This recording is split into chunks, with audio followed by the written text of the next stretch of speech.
നമസ്തേ. Messi കേരളത്തിലേക്ക് വരുന്നു എന്ന ഒറ്റ വാഗ്ദാനം, അതിന്റെ പിന്നിൽ ഒഴുകിയത് കോടികൾ. പക്ഷേ ആ കോടികൾ ആരുടേത്? എവിടെ നിന്ന് വന്നു? എന്തിനാണ് നിമിഷങ്ങൾക്കകം പല അക്കൗണ്ടുകളിലേക്ക് മാറ്റിയത്? ഇപ്പോൾ പുറത്തുവരുന്ന GST അന്വേഷണ വിവരങ്ങൾ ഉയർത്തുന്നത് കേരളത്തെ ഞെട്ടിക്കുന്ന ഗുരുതര സംശയങ്ങളാണ്.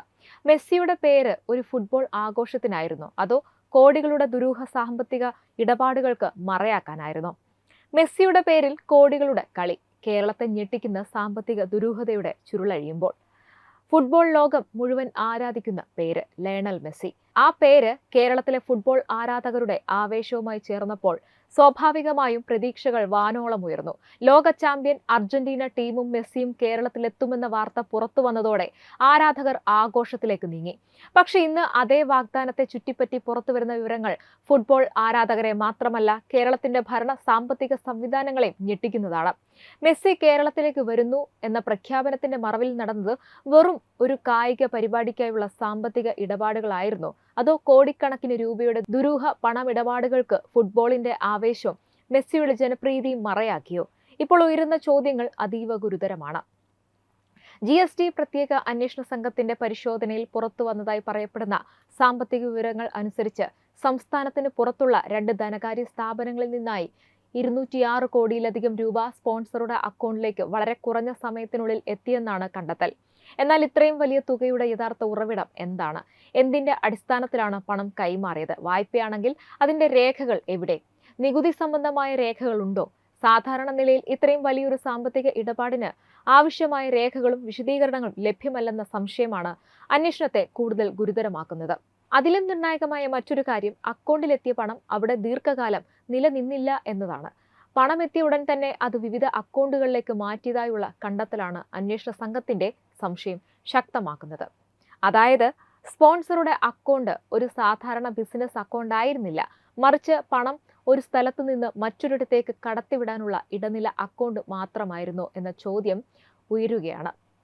ഇവിടെയാണ് മെസ്സിയുടെ പേരിൽ ആരംഭിച്ച ആവേശം ഒരു വലിയ സാമ്പത്തിക ദുരൂഹതയായി മാറുന്നത്.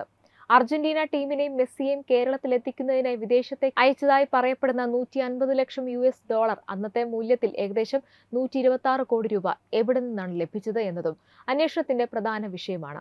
ഇത്രയും വലിയ തുക വിദേശത്തേക്ക് അയക്കുമ്പോൾ അതിന്റെ ഉറവിടം, ഇടപാടിന്റെ നിയമ സാധുത, ബന്ധപ്പെട്ട രേഖകൾ, വിദേശ വിനിമയ ചട്ടങ്ങൾ എന്നിവയെല്ലാം പരിശോധിക്കേണ്ടതുണ്ട്. ഈ ഇടപാടുമായി ബന്ധപ്പെട്ട് സേവന നികുതി അടച്ചില്ലെന്ന ആരോപണവും ഇപ്പോൾ വലിയ വിവാദമായിരിക്കുകയാണ്. 126 കോടിയോളം രൂപയുടെ വിദേശ വിനിമയ ഇടപാടിൽ 22.68 കോടി രൂപയുടെ നികുതി വെട്ടിപ്പ് നടന്നുവെന്ന ആരോപണം ഉയർന്നതോടെയാണ് GST പ്രത്യേക അന്വേഷണ സംഘം വിശദമായ പരിശോധനയിലേക്ക് നീങ്ങിയത്. മുമ്പ് നോട്ടീസുകൾ നൽകിയിട്ടും ആവശ്യമായ രേഖകൾ പൂർണ്ണമായി കൈമാറിയില്ലെന്ന വിവരങ്ങളും പുറത്തുവരുന്നുണ്ട്.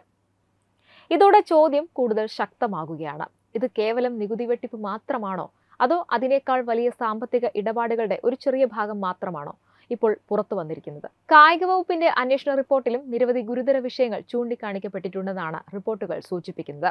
വിദേശ പണമിടപാട്, കള്ളപ്പണ ഇടപാടിന്റെ സാധ്യത, സർക്കാർ സംവിധാനങ്ങളുടെ ദുരുപയോഗം, വിവിധ ചട്ടലംഘനങ്ങൾ, വിശ്വാസവഞ്ചന എന്നിവയിൽ സമഗ്ര അന്വേഷണം വേണമെന്നാണ് അന്വേഷണ റിപ്പോർട്ടിലെ നിർദ്ദേശമെന്നാണ് പുറത്തുവരുന്ന വിവരം.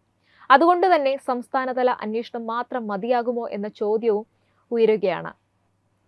ഫെമ നിയമങ്ങളുടെ ലംഘനം ഉണ്ടായിട്ടുണ്ടോ? വിദേശത്തേക്ക് അയച്ച പണത്തിന്റെ ഉറവിടം എന്താണ്? പണം നൽകിയ ധനകാര്യ സ്ഥാപനങ്ങൾ ആരുടേതാണ്? അവയുടെ യഥാർത്ഥ ഉടമസ്ഥാവകാശം എന്താണ്? പണം ആദ്യം എവിടെ നിന്നെത്തി? പിന്നീട് ഏതെല്ലാം അക്കൗണ്ടുകളിലേക്കാണ് മാറ്റിയത്? ഇവയെല്ലാം ഇനി അന്വേഷിക്കേണ്ട നിർണായക ചോദ്യങ്ങളാണ്. സ്പോൺസർ കമ്പനിയുടെ അക്കൗണ്ടിലേക്ക് വൻ തുക എത്തുകയും തുടർന്ന് അത് അതിവേഗത്തിൽ വിവിധ അക്കൗണ്ടുകളിലേക്ക് മാറ്റപ്പെടുകയും ചെയ്തിട്ടുണ്ടെങ്കിൽ അതിന്റെ പിന്നിലെ സാമ്പത്തിക ശൃംഖല മുഴുവൻ അന്വേഷിക്കേണ്ട സാഹചര്യമാണ് നിലവിലുള്ളത്. ചിലർ ഉയർത്തുന്ന മറ്റൊരു ഗുരുതര സംശയം, ഷെൽ കമ്പനികളിലൂടെയോ സങ്കീർണമായ സാമ്പത്തിക ശൃംഖലകളിലൂടെയോ പണം കൈമാറ്റം ചെയ്യാൻ മെസ്സിയുടെയും അർജന്റീന ടീമിന്റെയും കേരള സന്ദർശന വാഗ്ദാനം മറയാക്കിയോ എന്നതാണ്. തീർച്ചയായും ഈ ചോദ്യങ്ങൾക്ക് അന്വേഷണത്തിലൂടെ മാത്രമേ അന്തിമ ഉത്തരമുണ്ടാകൂ. എന്നാൽ ഇത്രയും ഗുരുതരമായ സംശയങ്ങൾ ഉയർന്ന സാഹചര്യത്തിൽ സമഗ്രവും സുതാര്യവുമായ അന്വേഷണം അനിവാര്യമാണ്. ഇതിനിടെ അർജന്റീന ടീമിനെ കേരളത്തിലെത്തിക്കാനുള്ള നീക്കങ്ങളിലുണ്ടായ ക്രമക്കേടുകളെക്കുറിച്ച് ആഭ്യന്തര വകുപ്പ് അന്വേഷണത്തിനും സാധ്യതയുണ്ടെന്നാണ് പുറത്തുവരുന്ന സൂചന. കായിക വകുപ്പ് സെക്രട്ടറിയുടെ അന്വേഷണ റിപ്പോർട്ട് പ്രത്യേക അന്വേഷണ സംഘം രൂപീകരിച്ച് പരിശോധിക്കണമെന്ന ശുപാർശയോടെ സർക്കാരിന്റെ പരിഗണനയിലേക്ക് എത്തിയതായാണ് വിവരം. പോലീസ് SIT അന്വേഷണം വന്നാൽ പ്രധാനമായും പരിശോധിക്കപ്പെടുക പണത്തിന്റെ ഉറവിടം, വിദേശ പണമിടപാടുകളുടെ രേഖകൾ, പണം കൈമാറിയ രീതി, ഇടപാടിൽ പങ്കെടുത്ത സ്ഥാപനങ്ങളുടെ പങ്ക്, സർക്കാർ സംവിധാനങ്ങളുമായുള്ള ബന്ധം, ചട്ടലംഘനങ്ങൾ ഉണ്ടായിട്ടുണ്ടോ തുടങ്ങിയ കാര്യങ്ങളായിരിക്കും. ഒരു വശത്ത് GST അന്വേഷണം, മറ്റൊരു വശത്ത് കായിക വകുപ്പിന്റെ റിപ്പോർട്ട്, അതോടൊപ്പം സാധ്യതയുള്ള SIT അന്വേഷണം. ആവശ്യമെങ്കിൽ എൻഫോഴ്സ്മെന്റ് ഡയറക്ടറേറ്റ്, ഇൻകം ടാക്സ് ഉൾപ്പെടെയുള്ള കേന്ദ്ര ഏജൻസികളുടെ ഇടപെടലും. അങ്ങനെ വന്നാൽ ഇതൊരു സാധാരണ കായിക പരിപാടി റദ്ദാക്കപ്പെട്ടതിന്റെ വിവാദത്തിൽ ഒതുങ്ങില്ല. കേരളത്തിന്റെ സമീപകാല ചരിത്രത്തിലെ ഏറ്റവും വലിയ സാമ്പത്തിക അന്വേഷണങ്ങളിൽ ഒന്നായി ഇത് മാറാൻ സാധ്യതയുണ്ട്. കാരണം ഇവിടെ ചോദ്യം മെസ്സി വന്നോ ഇല്ലയോ എന്നതല്ല, മെസ്സിയുടെ പേരിൽ എത്ര പണം സമാഹരിച്ചു, ആ പണം ആരിൽ നിന്നാണ് വന്നത്, എവിടേക്കാണ് പോയത്, നികുതി അടച്ചോ, വിദേശത്തേക്ക് അയച്ച പണത്തിന്റെ യഥാർത്ഥ ഉറവിടം എന്താണ്, ആരാണ് ഈ മുഴുവൻ ഇടപാടുകളുടെ യഥാർത്ഥ ഗുണഭോക്താക്കൾ എന്നൊക്കെയാണ്.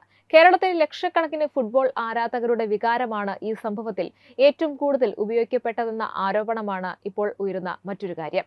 മെസ്സി എന്ന പേര് കേരളത്തിൽ ഒരു സാധാരണ പേരല്ല, അതൊരു വികാരമാണ്. ആ വികാരത്തെ മുൻനിർത്തി വൻ പ്രഖ്യാപനങ്ങൾ നടത്തുകയും അതിന്റെ പേരിൽ കോടികളുടെ സാമ്പത്തിക ഇടപാടുകൾ നടക്കുകയും ചെയ്തിട്ടുണ്ടെങ്കിൽ സത്യം പുറത്തുവരേണ്ടത് അനിവാര്യമാണ്. ഇനി അന്വേഷണം ഒരു സ്ഥാപനത്തിലോ ഒരു വ്യക്തിയിലോ ഒതുങ്ങരുത്. പണത്തിന്റെ യാത്ര എവിടെ നിന്ന് ആരംഭിച്ചു, ഏതെല്ലാം അക്കൗണ്ടുകളിലൂടെ സഞ്ചരിച്ചു, ഒടുവിൽ എവിടെയാണ് അവസാനിച്ചത് എന്നതുവരെ കണ്ടെത്തണം. രേഖകളില്ലാത്ത പണമുണ്ടെങ്കിൽ അതിന്റെ ഉറവിടം വ്യക്തമാക്കണം. നികുതി വെട്ടിപ്പ് നടന്നിട്ടുണ്ടെങ്കിൽ നഷ്ടപ്പെട്ട പണം തിരിച്ചുപിടിക്കണം. നിയമലംഘനമുണ്ടെങ്കിൽ ഉത്തരവാദികളായവർക്കെതിരെ നടപടി ഉണ്ടാകണം, അതും കടുത്ത നടപടി ഉണ്ടാകണം. കാരണം ഇത് വെറും ഒരു ഫുട്ബോൾ വാർത്തയല്ല, ഇത് കോടികളുടെ കഥയാണ്, പണത്തിന്റെ യാത്രയുടെ കഥയാണ്, മെസ്സിയുടെ പേരിൽ ഉയർത്തിയ പ്രതീക്ഷകളുടെ കഥയാണ്. ആ പ്രതീക്ഷകൾക്ക് പിന്നിൽ നടന്നിട്ടുണ്ടെന്ന് സംശയിക്കപ്പെടുന്ന ദുരൂഹ സാമ്പത്തിക ഇടപാടുകളുടെ കഥയാണ്. അവസാനം സത്യം എന്താണെന്ന് പുറത്തു വരണം. ആരോപണങ്ങൾ തെളിയുമോ, അതോ അന്വേഷണത്തിന്റെ മറ്റൊരു യാഥാർത്ഥ്യമാണോ പുറത്തുവരിക എന്നതും വരും ദിവസങ്ങളിൽ വ്യക്തമാകും. പക്ഷെ ഒരു കാര്യം ഉറപ്പാണ്, മെസ്സി കേരളത്തിലേക്ക് വരുന്നു എന്ന വാഗ്ദാനത്തോടെ തുടങ്ങിയ ഈ കഥ ഇപ്പോൾ ഫുട്ബോൾ മൈതാനത്തിൽ നിന്ന് അന്വേഷണ ഏജൻസികളുടെ മേശയിലേക്ക് എത്തിയിരിക്കുകയാണ്. എന്തായാലും ഈ വീഡിയോ നിങ്ങൾക്ക് ഇഷ്ടമായെങ്കിൽ ഈ വിഷയത്തിൽ നിങ്ങളുടെ അഭിപ്രായങ്ങൾ എന്താണെന്ന് കമന്റായി രേഖപ്പെടുത്തുക. മെസ്സിയുടെ പേരിൽ നടന്ന സാമ്പത്തിക ഇടപാടുകളെക്കുറിച്ച് സമഗ്ര അന്വേഷണം വേണമെന്ന് നിങ്ങൾ കരുതുന്നുണ്ടോ? ഉണ്ടെങ്കിൽ കമന്റിൽ നിങ്ങളുടെ അഭിപ്രായങ്ങളും നിർദ്ദേശങ്ങളും ഒക്കെ രേഖപ്പെടുത്തുക. ഈ വീഡിയോ ഇഷ്ടമായെങ്കിൽ ലൈക്ക് ചെയ്യുക, ഷെയർ ചെയ്യുക. ഒപ്പം ഇത്തരത്തിലുള്ള കേരളത്തെ ബാധിക്കുന്ന നിർണായക വാർത്തകളും ആഴത്തിലുള്ള വിശകലനങ്ങളും അറിയാൻ നമ്മുടെ തത്വമയി ചാനൽ സബ്സ്ക്രൈബ് ചെയ്ത് ബെല്ലൈക്കൺ അമർത്താൻ മറക്കരുത്. Web desk Tatwamayi news.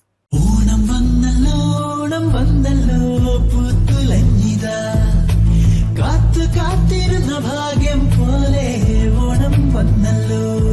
Chennai silks വസ്ത്രങ്ങളുമായി